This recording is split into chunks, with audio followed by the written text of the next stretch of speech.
Olá, eu sou Maria Amélia Ávila e você está no Pode Minerar, o podcast da mineração do Brasil, uma iniciativa do IBRAM, o Instituto Brasileiro de Mineração. Inovação e empreendedorismo ditam as novas economias que estão presentes também na Amazônia. Neste cenário, a atuação de empreendedores e empresas se torna cada vez mais importante para o fomento desse novo modelo socioeconômico na região norte do país. Negócios de impacto são empreendimentos que têm como objetivo gerar efeito social e ou ambiental positivo e, ao mesmo tempo, em que buscam sustentabilidade financeira.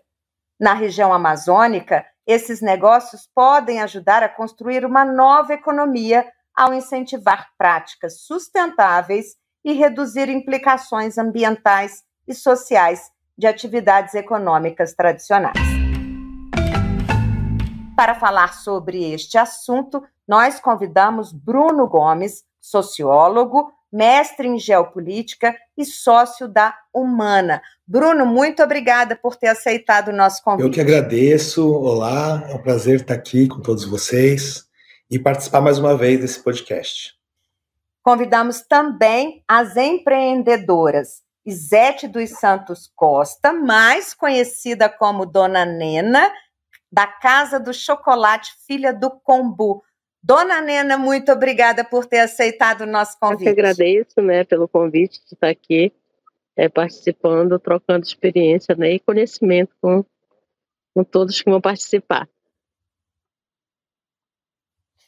Também participa aqui com a gente Prazeres Quaresma dos Santos, turismóloga e chefe no Saudosa Maloca. Prazeres, muito obrigada também por ter aceitado aí o nosso convite. Eu que agradeço, muito obrigada, é um prazer enorme estar participando desse podcast com vocês. Para a gente começar, e para poder já colocar o nosso ouvinte aí na nossa conversa, eu vou pedir para a Dona Nena contar um pouquinho a história, da Casa de Chocolate Filha do Combu. Sim, gente. A Casa de Chocolate Filha do Combu, ela nasceu, na verdade, de uma necessidade de gerar renda, que foi através do resgate cultural da família, de fazer o chocolate caseiro embrulhado na folha, que dentro de uma feira da Semana do Meio Ambiente eu consegui tá levando esse produto, mostrando e divulgando, que quando na família muitas pessoas achavam que era loucura levar aquele produto para a feira, que não ia vender, porque era embrulhado na folha, mas dentro da feira eu tive a surpresa de impactar as pessoas de forma de saudosismo, de memória afetiva. Olha, a mamãe fazia, a vovó fazia, ou seja, pessoas que viviam no campo, mas que por alguma dificuldade de geração de renda, o acesso à educação, à saúde, já tinham ido para a cidade, E através dela a gente conseguiu fazer uma rede ali de consumidores que foi falando no boca a boca um para o outro, e esse movimento foi crescendo, E por essa ocasião, a única que acreditava em mim, por incrível que pareça, era a Prazeres do Saudosa Maloca. Porque, o avô dela também era um amante, assim, muito grande da cultura do cacau. Ele amava muito a cultura, ele brigava, não deixava perder uma sementinha. E ele tinha esse hábito também de fazer o chocolate caseiro, que era o chocolate da família. Quando chegava alguém de fora, orgulhosamente ralava a barriga e se oferecia o chocolate quente.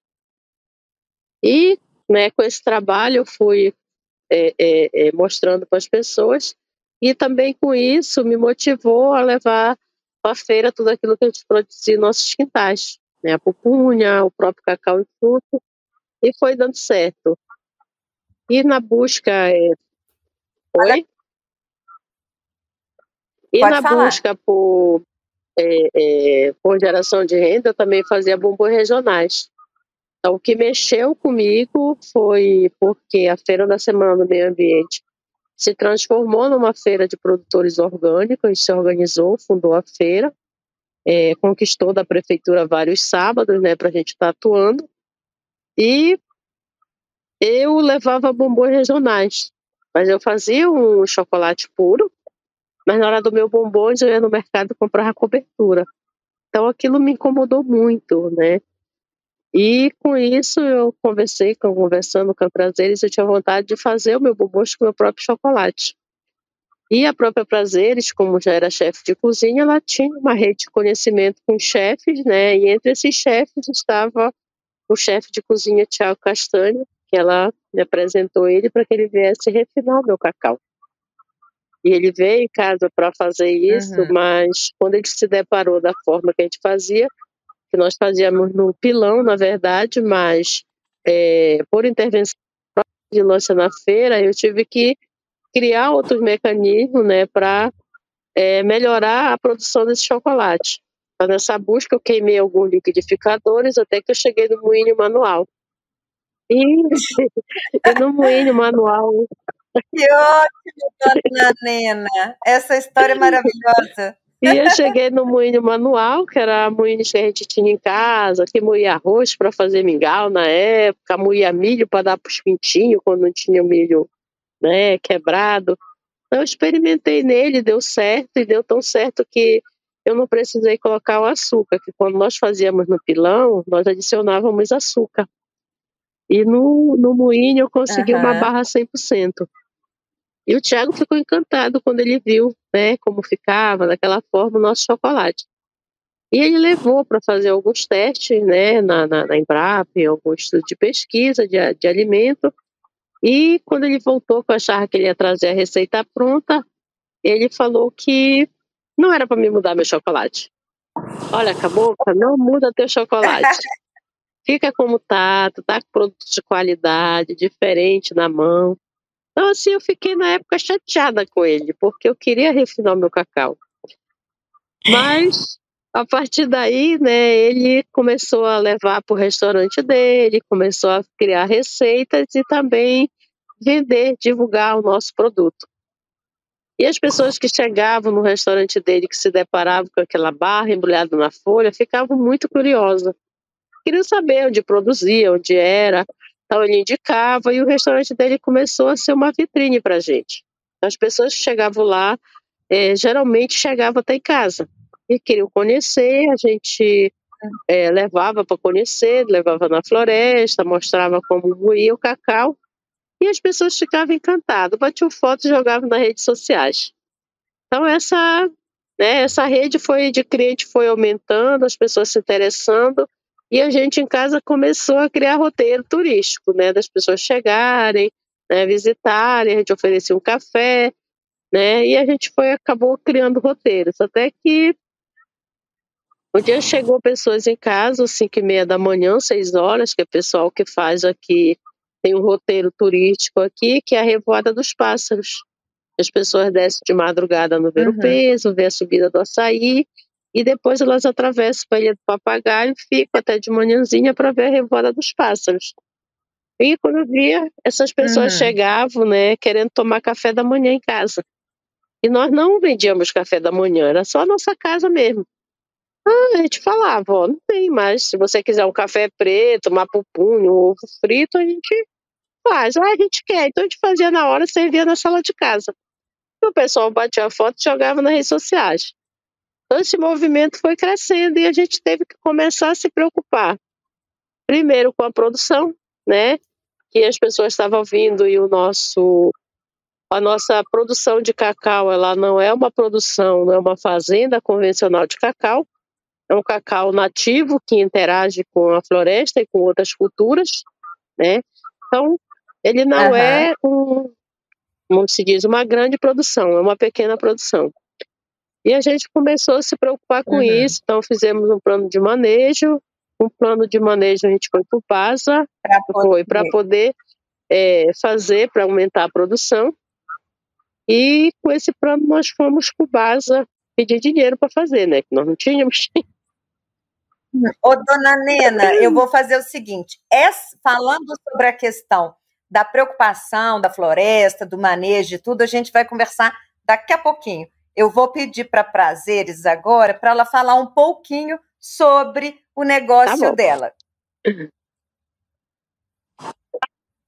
Vamos lá, Prazeres, fala para a gente, conta para a gente aí como é que foi. Deixa eu contar a minha história. A história da Nena é linda, né, gente? É linda. Já tem muita coisa para contar. E a história saudosa é muito interessante também. Vocês vão curtir isso. É assim, a minha família, por parte da minha mãe, veio para cá, para esta ilha, em 1914. E a minha família, por parte do meu pai, em 1940 e alguma coisa. Uma vinda do interior do estado e a outra vinda de Portugal. Meu pai veio morar nesta ilha aos 14 anos. Hoje ele tem 83.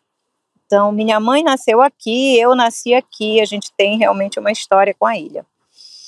Acontece que os irmãos do meu pai, eles não moravam na ilha, eles moravam na cidade, mas eles queriam vir para a ilha aos finais de semana com a família.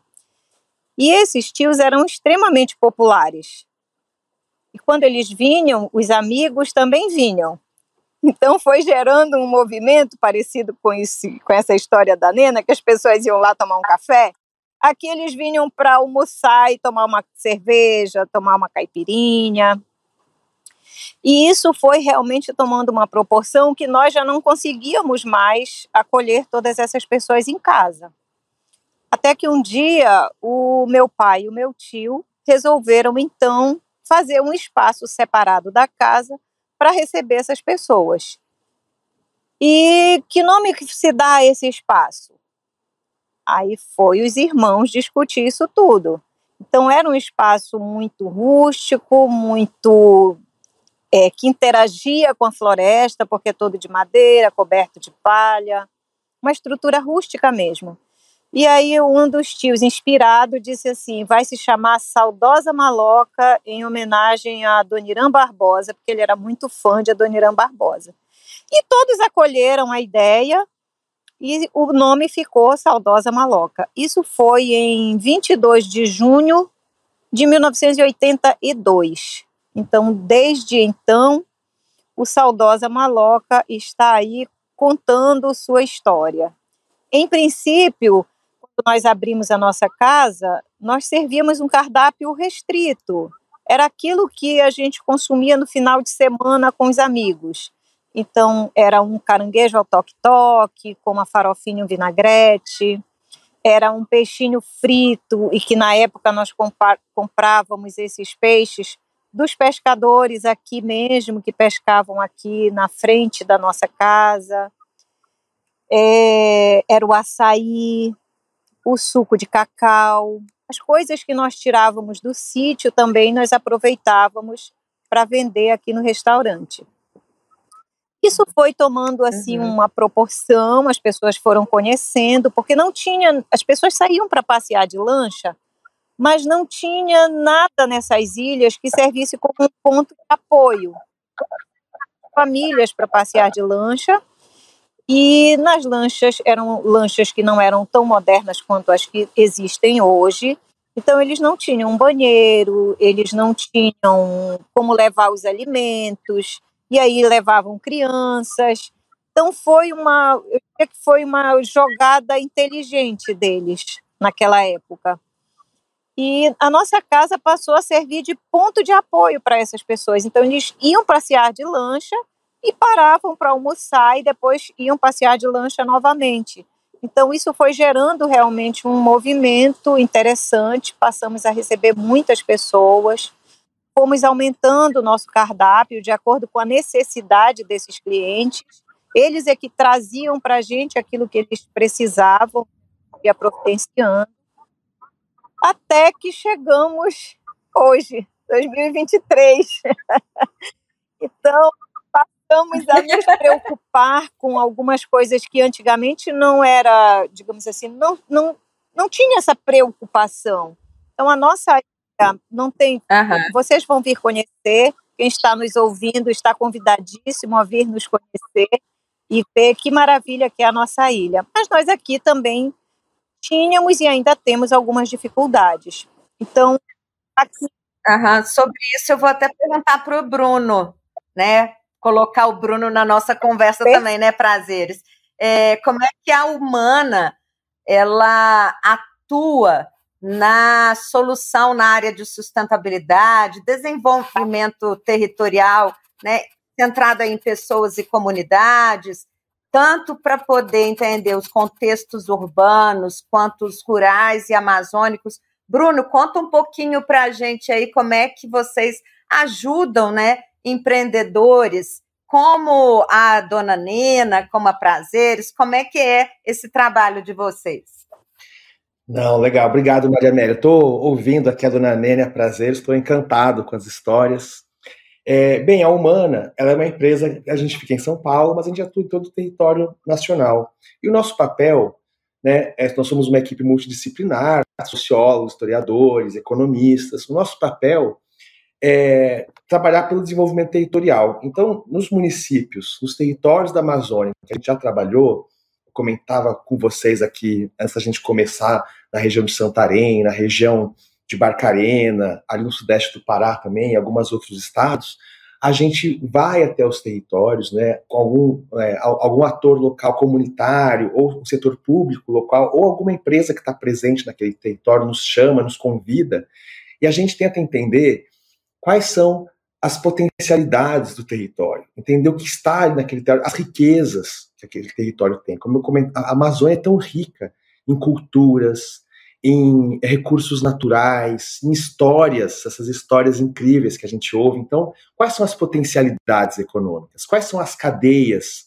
que já existem ali e que podem ser incentivadas? Como ter uma diversificação da economia local? Então, o nosso papel é ir até esses territórios, fazer uma leitura coletiva com as pessoas que vivem lá, que moram lá, que já trabalham com diversas atividades, entender o potencial econômico, entender o potencial de geração de renda, de trabalho para as pessoas. E acho que uma coisa muito importante, e ouvindo essas duas histórias, acho que isso fica muito claro, quando a gente fala de novas economias, e é isso que a Humana busca trabalhar nos territórios, a gente não está falando de uma nova atividade necessariamente. A gente pode falar de nova economia com atividades ancestrais, atividades antiquíssimas, atividades familiares, tradicionais, mas com um novo arranjo de produção.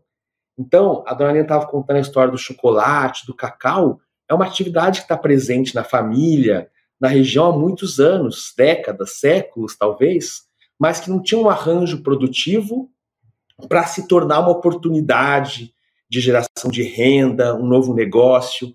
E quando a gente fala em novas economias na Amazônia, é isso que a gente tem que insistir. Pode existir uma nova economia baseada em atividades ancestrais, tradicionais, do povo local.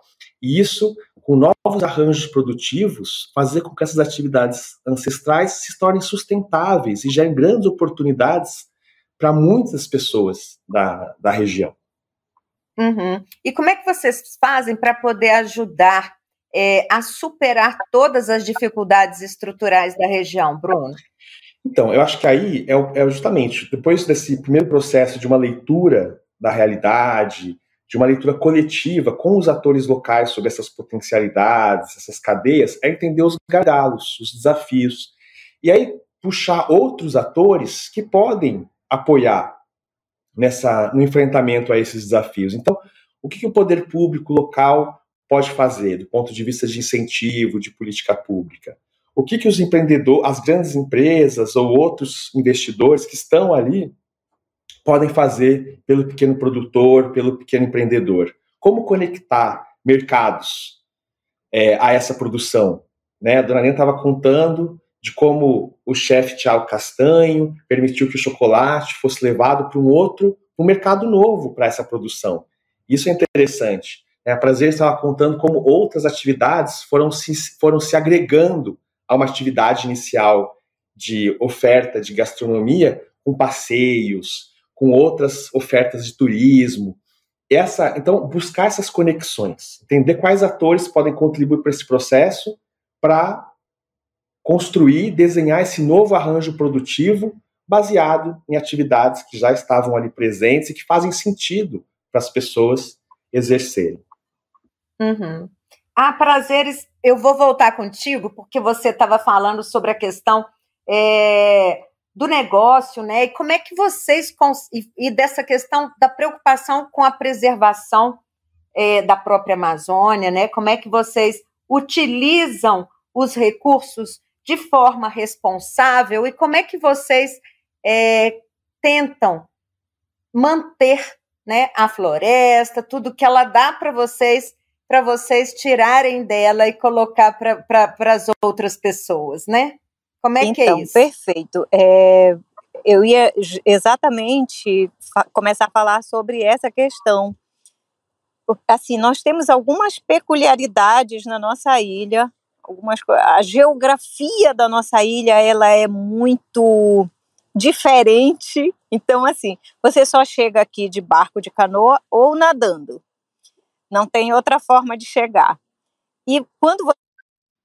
e a gente ainda tem que falar, né, Prazeres, que vocês estão na Ilha do Combu, em Belém. Isso mesmo, estamos na Ilha do Combu, em Belém, na parte sul de Belém do Pará.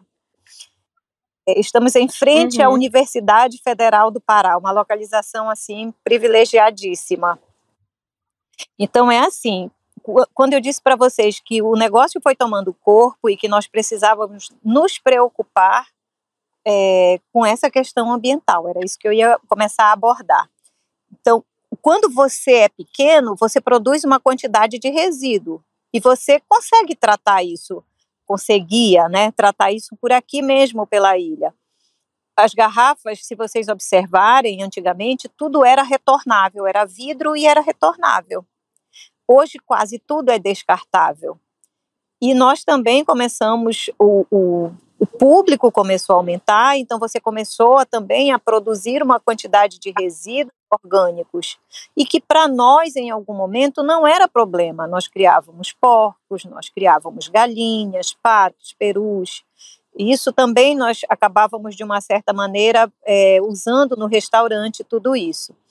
Mas chega um ponto em que você precisa realmente ordenar essa sua atividade com responsabilidade. E aí a nossa casa, por ser muito dentro do rio e ao mesmo tempo muito dentro da floresta, a gente precisa tomar muito mais cuidado. Então hoje o nosso estabelecimento, eu falo isso para vocês com orgulho, viu? O nosso estabelecimento, ele é assim, uma referência na questão ambiental, na questão do tratamento dos resíduos, na destinação que nós damos para esses resíduos.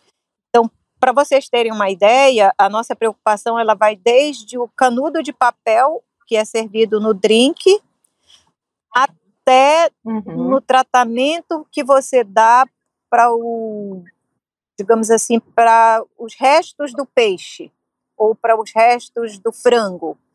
Então, hoje nós temos aqui na nossa casa 4 biodigestores, eles nos dão uma autonomia tranquila, nós tratamos todos os resíduos orgânicos produzidos aqui, e de quebra a gente tem aí uma boa quantidade de gás que nós levamos para a nossa cozinha, e uma quantidade enorme de biofertilizante que nós usamos na nossa horta, usamos no nosso sítio, e ainda damos um pouco ali para a Nena, que ela também coloca nos cacaueiros dela. Então, isso é fantástico, você saber que você está desenvolvendo uma atividade econômica, que você está gerando emprego e renda para várias pessoas, para várias famílias, e com a tranquilidade de que você está fazendo uma coisa correta, ambientalmente falando. Então, é importante.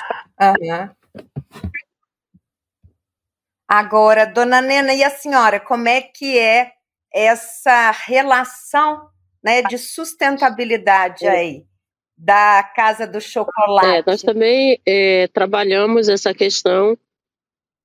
Todo o resto de manejo ele fica na floresta, né, se transformando em matéria orgânica. A própria casca do cacau, quando é descascada, ele também volta para a floresta como orgânico, né? E também nós hoje temos a questão da seleção dos resíduos, né? Hoje estamos começando a fazer um trabalho com as fossas ecológicas, né? Comecei na minha casa, é um teste, para depois a gente tentar reproduzir para a própria unidade da fábrica. E também iniciamos um trabalho de captação de água da chuva, né, para a gente higienizar nossas formas, fazer a nossa esterilização do nosso pote. Hoje nós já economizamos muito com isso, utilizando a água da chuva, com uma parceria do Rotary Club Internacional, que me doou a caixa d'água e todas as conexões. Também a UFRA, a Universidade Rural da Amazônia, que entrou com a professora Vânia com a tecnologia, e eu fiz todo o trabalho de estrutura para essa caixa d'água, né? E também hoje nós já estamos operando na unidade com energia solar, né? Fazemos também esse trabalho da questão do lixo, né? Fazemos a seleção do lixo antes de entregar para a prefeitura, e o lixo já vai todo selecionado.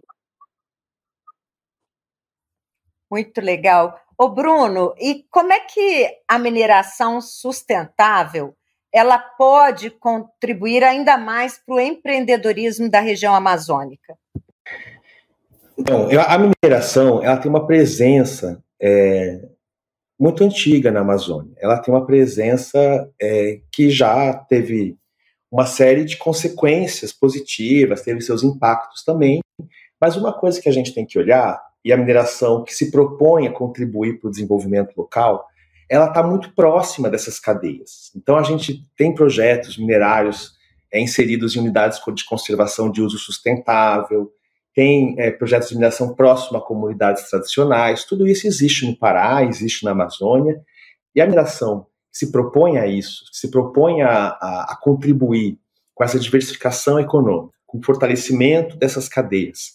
Ela pode realizar uma série de ações. Acho que uma bastante óbvia é compartilhar um pouco do seu grande acúmulo de conhecimento sobre como enfrentar os desafios de logística, por exemplo. A Amazônia toda tem uma dificuldade de infraestrutura, de logística, de acesso das pessoas, acesso aos mercados, à distribuição das produções, a chegada das pessoas até os empreendimentos nesse campo da restauração, da hotelaria, do turismo. Tudo isso são desafios logísticos e de transporte que a mineração teve que lidar ao longo dos anos, das décadas. Então ela tem um conhecimento, ela pode compartilhar do seu conhecimento, compartilhar das suas estruturas algumas vezes, né? Compartilhar os seus dispositivos, instrumentos para o transporte, para a logística. Isso é uma coisa bastante interessante de se pensar.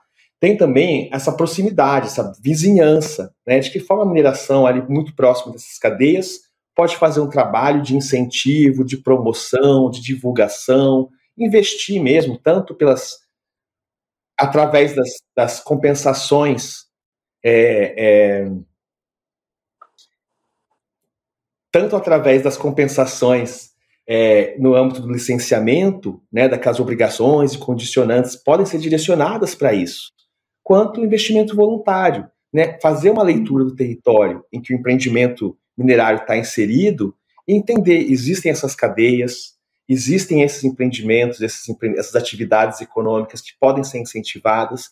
A mineração, ela tem uma questão muito própria da sua natureza, que a atividade em si não é sustentável no sentido de ser renovável.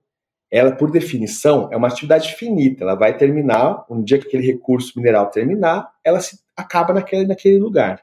Então, se ela se propõe a ser mais sustentável, ou se não uma mineração sustentável, pelo menos uma mineração que apoia o desenvolvimento sustentável, um dos papéis dela é justamente incentivar todas as atividades alternativas, as cadeias alternativas, em que as pessoas daquela região vão ser incluídas dentro de um mercado de trabalho, dentro da economia. até para que no dia que o ciclo da mineração terminar, essas outras economias já existam naquele território e as pessoas possam seguir com as suas vidas, com as suas vocações, com os seus trabalhos, independente da presença da mineração ou não. Então, qualquer empreendimento desse setor mineral queira de fato promover o desenvolvimento sustentável, precisa se relacionar com outras atividades, com outros setores da economia local, com outras cadeias, porque ela sempre ela vai estar promovendo o futuro desses territórios, independente da sua própria existência naquele território. Prazeres, o negócio de vocês aí tem um atrativo enorme para o turismo, né? Você estava falando sobre a questão de geração de empregos e de renda e tudo mais, mas vocês já conseguem mensurar qual que é esse impacto na geração de renda e de empregos? Então, na Ilha do Combu, você diz a questão do turismo?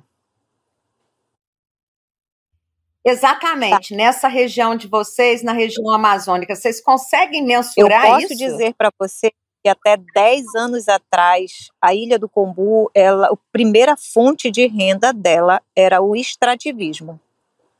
Hoje, eu posso dizer para você que há uma competitividade entre o turismo que nós já fazemos aqui na ilha e o extrativismo. O extrativismo principalmente do açaí e do cacau, que nós temos aqui, que é o mais significativo. Lógico que tem outras atividades, mas esses dois frutos são os mais representativos. E a questão do turismo é muito forte. Nós começamos aqui em 2004 um serviço muito pequeno para o potencial dessa ilha. Nós começamos um serviço de trilhas aqui. E fazemos até hoje, e a Nena, na Casa do Chocolate, também faz esse serviço de trilhas, e um serviço muito mais completo, eu diria. Nós temos hoje uma empresa chamada Vida Cabocla. E essa empresa é uma empresa de turismo que faz essa parte do receptivo e traz esses clientes para as nossas empresas. Então, assim, eu não poderia realmente, vou ficar devendo isso para vocês, não tenho que mensurar, mas eu posso dizer para você que o potencial a ser explorado ainda é enorme, apesar de já ter caminhado bastante. O IBRAM vai realizar 2 eventos aí na região, a Exposibram 2023 e a Conferência Internacional Amazônia e Novas Economias. Prazeres, de que forma que esses eventos influenciam na rotina de vocês em relação ao fluxo de turistas e visibilidade? Sempre que há algum evento onde tem várias pessoas de outros estados, nós somos muito impactados. Essas pessoas, de alguma maneira, já ouviram falar da Casa do Chocolate, e o Saudosa Maloca, por ter uma história já aí de 41 anos, também as pessoas, alguém já ouviu falar, eu quero ir lá conhecer. Então, isso traz realmente para as nossas empresas muitos clientes e uma visibilidade imensa, porque, como a Nena falou, cada pessoa que vem, que faz uma foto de um prato, que faz um comentário daquilo que viu aqui, da forma como foi tratado, como foi acolhido, as informações que teve. Então, eles são replicadores imediatos das nossas casas, dos nossos serviços e de tudo que Belém tem.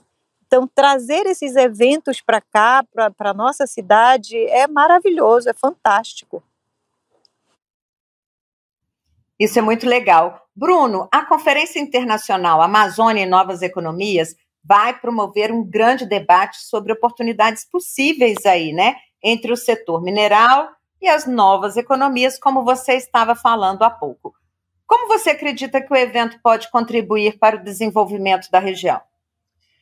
Então, esse evento é uma iniciativa do IBRAM, né, uma iniciativa muito inovadora, porque pela primeira vez o setor da mineração está promovendo uma discussão sobre outros setores, outras atividades, outras economias, e com esse foco na Amazônia, né?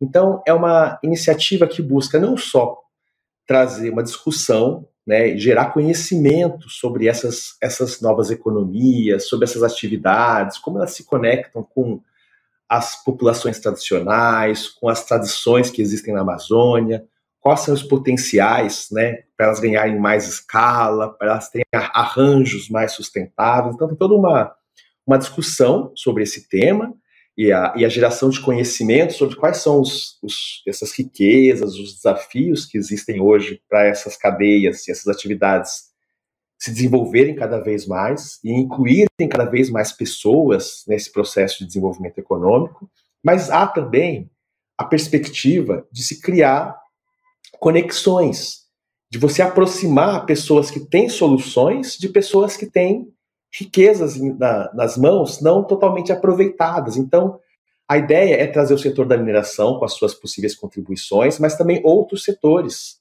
outros setores da economia mais tradicional, para olharem para essa questão das novas economias, das atividades sustentáveis que existem na Amazônia, trazer também o poder público, né? Qual é o papel do poder público federal, estadual, local, no incentivo a essas cadeias. Então, para além da discussão técnica, ter também uma discussão de resultados. O que a gente vai fazer nos próximos anos? Né?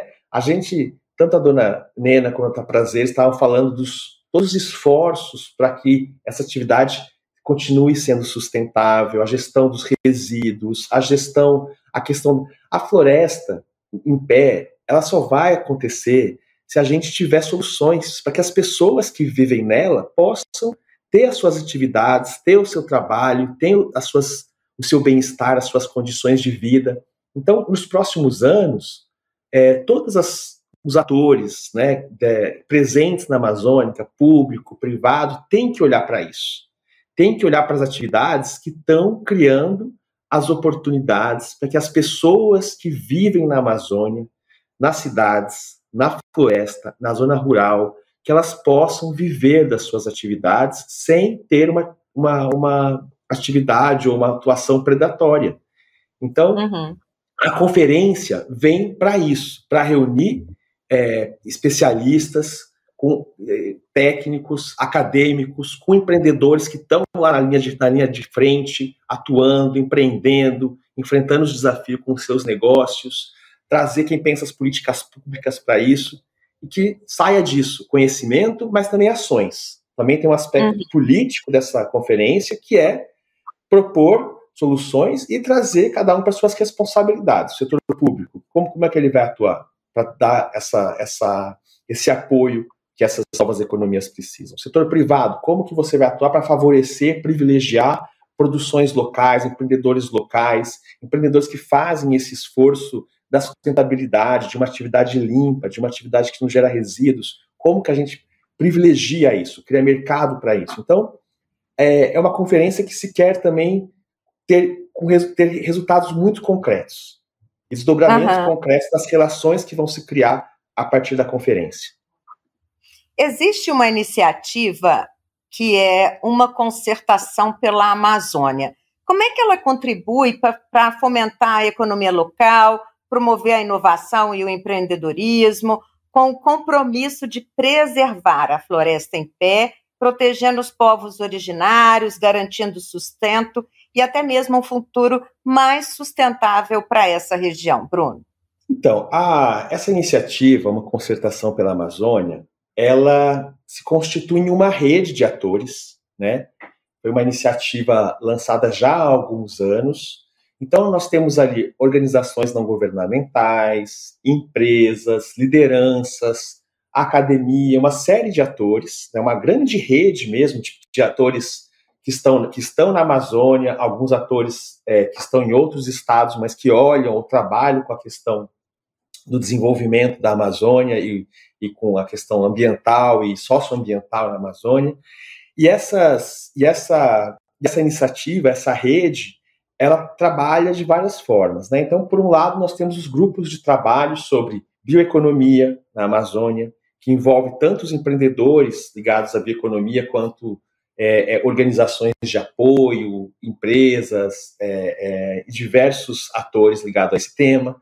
Nós temos um grupo de trabalho sobre educação, sobre cultura, sobre juventudes, né? Então, por exemplo, o GT de Juventudes é uma questão chave para o futuro da Amazônia. Como os jovens estão se relacionando com essas cadeias mais sustentáveis, com essas atividades que resgatam uma cultura tradicional, mas transformam essa cultura tradicional em algo moderno, em algo atrativo, em algo que permite às pessoas trabalharem com dignidade. Então, a concertação, ela tem esses vários grupos de trabalho, e esses grupos propõem, e de novo, não é somente uma discussão, é importante gerar conhecimento, porque conhecimento pode se transformar em riqueza, pode se transformar em atividade, pode se transformar em economia. Agora, é importante também propor ações, coisas práticas. Então, por exemplo, a concertação, no final do ano passado, fez uma proposta para o governo federal para os 100 primeiros dias de governo, nesse novo momento que a gente está, para que fossem tomadas algumas medidas que segundo os grupos de trabalho, as pessoas que se envolveram nas discussões, seriam medidas positivas para incentivar um desenvolvimento mais sustentável na Amazônia. Então, tinha questões voltadas para a cadeia da mineração, tinha propostas de medida provisória voltadas para a bioeconomia, para a educação. Então, uma série de coisas muito concretas, um arcabouço de soluções legais, inclusive, que poderiam ser tomadas para favorecer um desenvolvimento mais condizente com a conservação, com o bem-estar, com o combate à pobreza e às desigualdades também. Então, é isso, a concertação ela busca contribuir concretamente e partindo das realidades locais, partindo de uma cultura local, entendendo as especificidades. A gente fala de Amazônia, mas são tantas Amazônias, né? A gente tem a diversidade dos estados, a gente tem uma Amazônia muito preservada, a gente tem a Amazônia urbana, as cidades da Amazônia, a gente fala pouco, né? Quem não está na Amazônia fala pouco das cidades da Amazônia, mas elas estão aí com uma população de milhões de pessoas.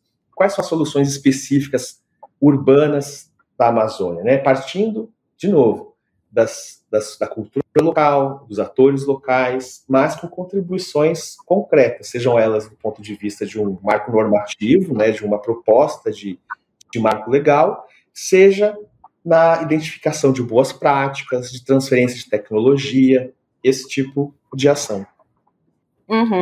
Para a gente poder encerrar, Prazeres, eu vou pedir para você aproveitar esse momento, né, e convidar aí os participantes da Exposibran 2023 e também da Conferência Internacional Amazônia e Novas Economias para poder conhecer o saudoso Amaloca, que tem aí um nome maravilhoso, né? Nossa, gente, o convite está mais do que feito. Por favor, entre em contato conosco, venham nos visitar, nós teremos um prazer enorme em apresentar para vocês o nosso espaço, o nosso pedaço de paraíso.